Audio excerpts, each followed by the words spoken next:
কত লোকের কাছে গরুর দুধ চেয়েছিলুম, ভালো মনে চাইলুম, কেউ আর দিলুনি।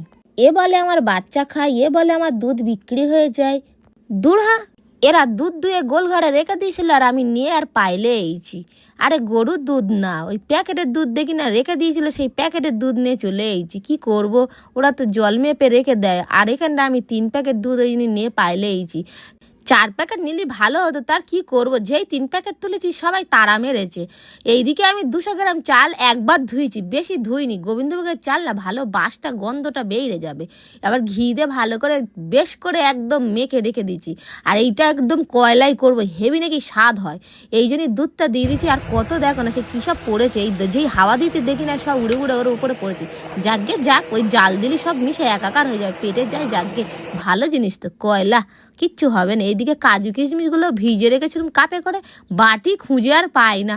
কটা তেজপাতা নিয়ে নিয়েছি আর 200 গ্রাম বাতাসা, বেশি নি। ওই অল্প একটু মিষ্টি দেবো, কম মিষ্টি দিলে খেতে ভালো স্বাদ হয়, বেশি আবার মিষ্টি দিলে বড্ড গা গুইলে ওঠে।